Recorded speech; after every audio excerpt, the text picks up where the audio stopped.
Assalamualaikum dan salam sejahtera cikgu ucapkan kepada semua murid. Cikgu harap semua dalam keadaan baik dan sihat sejahtera dengan keluarga masing-masing. Okay, kita akan lihat pada hari ini tajuk megahnya jalur gemilang. Okay, jalur gemilang itu adalah bendera Malaysia. Okay, yang perlu kita hormati setiap masa. Okay. Kamu boleh baca muka surat 96 dan 97. Okey, cikgu harap kamu dah bersedia untuk mengikuti pembelajaran pada hari ini. Okey, kita akan lihat yang seterusnya. Baiklah, seterusnya sebelum kita pergi dengan lebih lanjut, kita lihat dulu fokus pembelajaran hari ini. Okey. Kita akan lihat standard pembelajaran 2.2.1 iaitu membaca dan memahami bahan grafik daripada multimedia untuk membuat gambaran. Okay, kita akan baca. Seterusnya, okay, objektif kita nanti kamu akan baca bahan grafik yang cikgu tunjukkan ni nanti untuk jawab soalan lah. Okay, lepas tu cikgu akan bagi tugasan untuk kamu melukiskan jalur gemilang. Okay, dan jelaskan apa makna bagi setiap yang kamu lukis tu. Contohnya warna tu menunjukkan apa maksudnya. Okay, contoh biru, kuning, merah, putih. Setiap warna tu ada maksud yang tersendiri. Okay, apakah nama bendera Malaysia? Apa nama dia?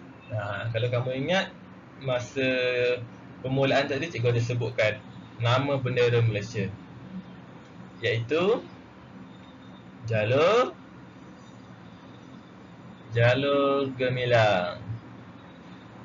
Okey, lihat betul-betul ejaan gemilang. Okey, bukan jalur berbelang, bukan jalur Malaysia. Okey, jalur gemilang. Okey, okey, harap kamu dapat fahamlah. Baiklah. Mari kita lihat muka surat 96 dan 97. Okey, dalam muka surat ni kita akan dapat banyak info tentang jalur gemilang. Okey. Hari ini kita baca je dulu banyak-banyak ni. Okey. Kita tengok tajuk utama dia, megahnya jalur gemilang. Okey, megahnya jalur gemilang. Okey. Kita lihat, kita baca sama-sama Zara dan kawan-kawannya mencari maklumat tentang jalur gemilang di perpustakaan sekolah. Okey.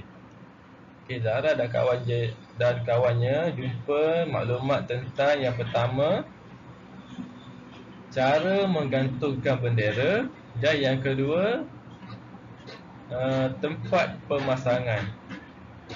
Okey, jadi kita lihat yang pertama dulu, cara menggantungkan bendera. Okey, yang pertama, kalau bendera jenis melintang ni, ini nama dia gegantung.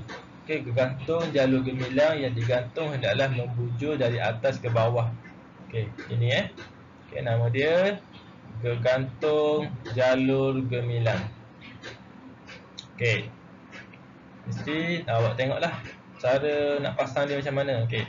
Yang seterusnya, jalur gemilang yang dikibarkan perlu mengikut susunan yang betul. Susunan seperti ini digunakan pada hari biasa dan hari kebesaran persekutuan. Okey, maksud susunannya ialah bendera Malaysia paling kiri, lepas tu ikut negeri. Okey, ataupun ini kalau untuk dua lah, untuk dua bendera saja. Kalau ada banyak bendera, negeri Malaysia di tengah dan di bahagian kanan institusi ataupun jabatan. Ya, nampak susunan dia macam ni. Okey, ini kalau ada bendera Malaysia dengan negeri sahaja. Dan yang ini jika ada negeri, bendera Malaysia dan institusi ataupun jabatan. Okey, yang ketiga, jalur gemilang perlu mendahului bendera-bendera lain ketika dibawa secara sebaris semasa perarakan. Nampak ni? jalur gemilang berada paling hadapan sekali. Okey, biasanya kalau kita buat perarakan hari sukan kan, bendera Malaysia kat depan sekali lah. Okey, seterusnya jalur gemilang. Jika jalur gemilang terbentang semasa perarakan, bahagian kepala bendera hendaklah diusung mendahului perarakan. Nampak ni? Okey, yang ini berada nilah menghadap ke hadapan. Okey, dia tak boleh pusing. Okey, seterusnya, ni ramai ni. Okey, jika jalur gemilang dipasang di rumah ataupun di restoran ni, di kedai, jalur gemilang hendaklah dikibarkan pada tiang yang condong ke arah jalan raya di rumah atau kedai. Okey, ini sumber daripada Jabatan Penerangan Malaysia lah.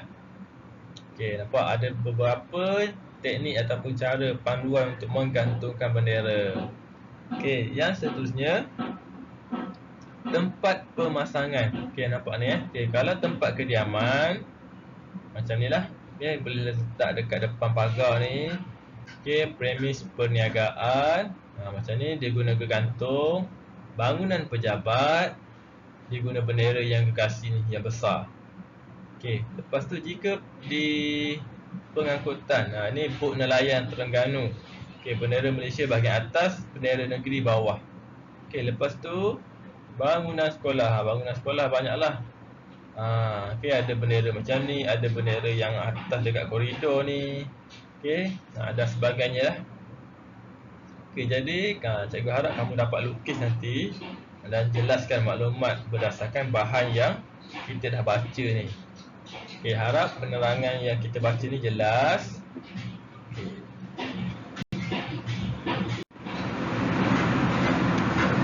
Okey, sebagai info tambahan tentang jalur gemilang. Okey, jalur gemilang, kalau kamu tengok dekat sini, ini sumber daripada UNT. Okey, UNT, KAI UNT. Okey, daripada 11 jalur kepada 14 jalur. Ini reka bentuk asal dia. Okey, ini reka bentuk asal. Lepas tu ada pindaan. Pindaan tu maksudnya perubahan lah. Okey, merah dengan putih. Lepas tu Persekutuan Tanah Melayu. Nampak tu? Okey, lepas tu sekarang lah kita panggil Malaysia. Okey, ada 14 jalur. Okey, di samping itu nama pereka jalur gemilang, Encik Muhammad bin Hamzah. Okey. Kamu boleh tengok kronologi. Okey, kronologi.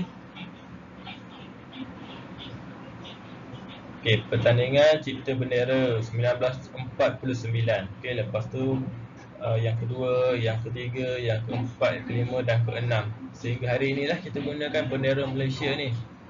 Okey, seterusnya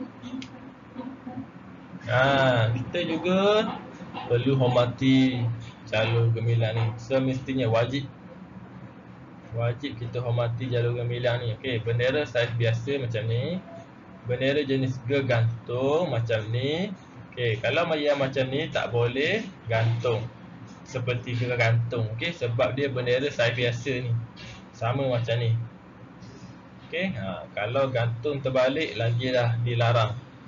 Okey, tak boleh gantung terbalik. Okey, harap semua peka lah dengan info tambahan ni. Akhir sekali, kita lihat bendera Malaysia berkibar dengan megah di angkasa, di udara. Okey. Okey, sebagai tugasan hari ini, cikgu nak kamu lukiskan jalur gemilang ataupun kamu cari jalur gemilang. Kamu boleh letakkan dekat Google Docs yang cikgu akan berikan nanti pada link di bawah ataupun di Google Classroom. Okey, lepas tu kamu tulis warna dan lambang pada jalur gemilang tu. Okey, kamu tulis maksud yang terdapat dalam jalur gemilang ni. Okey, warna kuning apa? Biru maksudnya apa? Merah maksudnya apa? Putih maksudnya apa? Bulan sabit maksudnya apa? Bintang pecah 14 maksudnya apa? Okey, yang ni kamu boleh tulis dalam Google Docs yang cikgu beri dalam Google Classroom, ataupun kamu boleh tulis dalam buku secara manual lah. Okey. Jika ada soalan boleh tanya dalam YouTube ataupun dalam Google Classroom. Okey, jadi itu sahaja untuk hari ini. Okey. Oh, lupa. Okey, tugasan ni kamu boleh tulis dalam buku nombor 1 ataupun dalam Google Classroom lah. Okey, terpulang mengikut kesesuaian kamu. Itu sahaja untuk hari ini. Terima kasih. Jumpa lagi. Jaga diri. Jika ada masalah boleh beritahu cikgu ataupun guru kelas kamu. Assalamualaikum. Salam sejahtera. Jumpa lagi.